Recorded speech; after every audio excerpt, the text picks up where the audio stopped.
Detalye sa reaksyon at mga patama ni Edo Manzano sa mga corrupt contractors at lavish lifestyle nila. Edo Manzano, may patamang banat sa marangyang buhay ng mga corrupt contractors. Ito ang buong istorya. Sinupalpal ng veteran actor-host na si Edo Manzano ang pinutakting lavish lifestyle ngayon ng mga kurakot na contractors.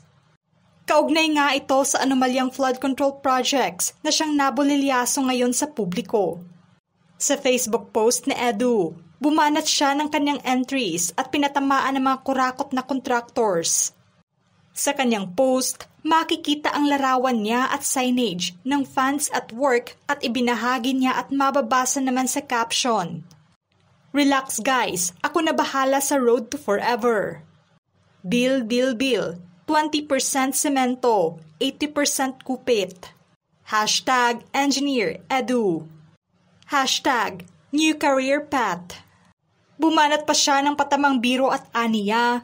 Kung dati plot twist sa pelikula, ngayon plot hole na sa kalsada. At kalma guys, busy today, nagsa-site visit ako. Sa kasunod pa na post ng aktor, ibinahagi naman niya ang larawan kung saan nasa loob siya ng isang sasakyan. Mababasa naman sa kanyang caption ang patamang banat niya. "Second day at work, pero abot na hanggang second life ang budget ko." Hashtag Dreams do come true. Hashtag Sumaksis din. Hashtag Road to Bulsa. Sa comment section ng naturang post niya, bumanat ulit siya ng patamang biro. "Know your priorities. Hermes muna bago semento. Sobrang atat nyo sa payong ko. Sige lipat site na ako. Maulan na daw." Sa panibagong post niya, makikita naman ang larawan niya na parang nasa isang working site kung saan hawak-hawak niya ang payong. Sa caption sa adba niya, "Guys, update sa site. Payong, check. Helmet, check. Infra, X. Keep safe. Umuulan na naman." Mababasa naman sa comment section ng post niya ang hirit na patamang biro niya. "Bro, payong is the new investment.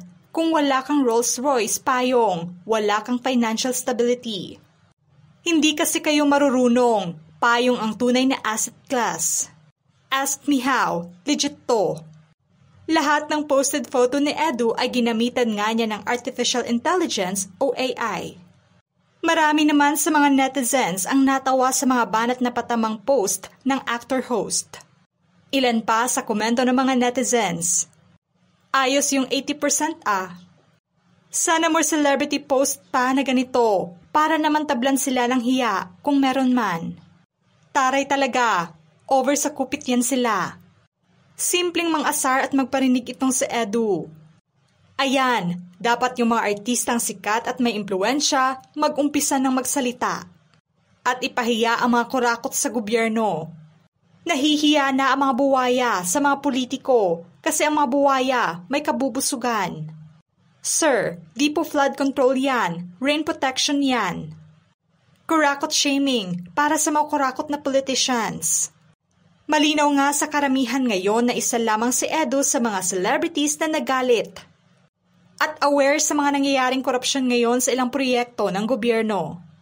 Sa kabilang banda, may ilang netizens naman na alanganin sa patamang banat ngayon ni Edu tungkol na sa mga kurakot na contractors ng gobyerno. Lalo pa tumakbo nga noon sa politika ang anak niya na si Luis Manzano.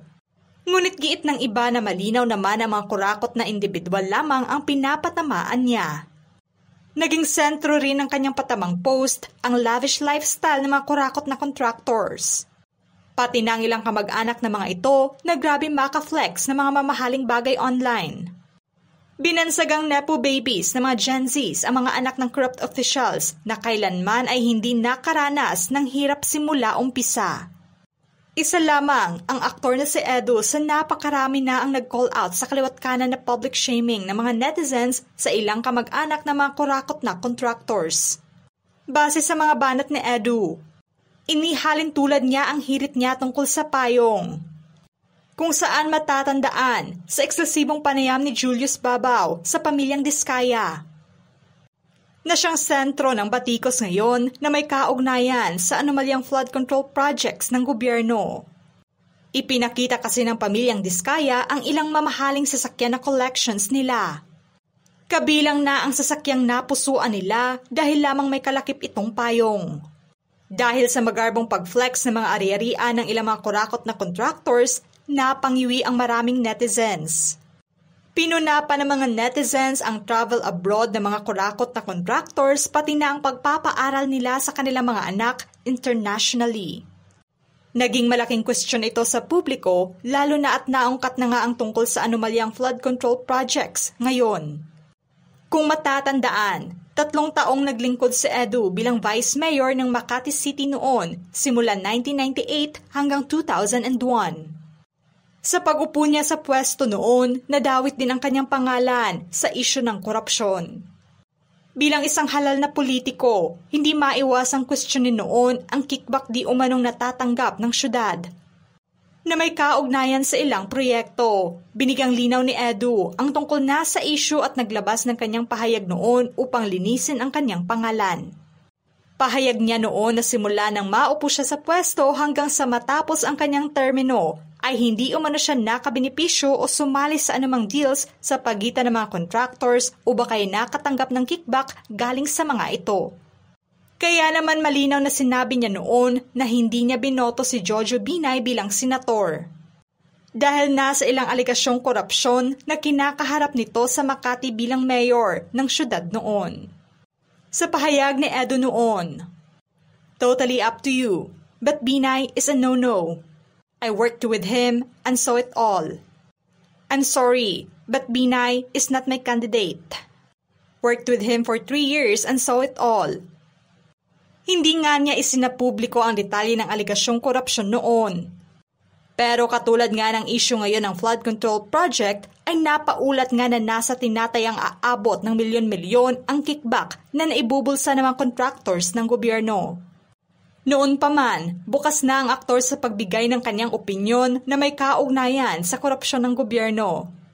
Gayon din ang pagpuna niya sa mga mayayabang na tao.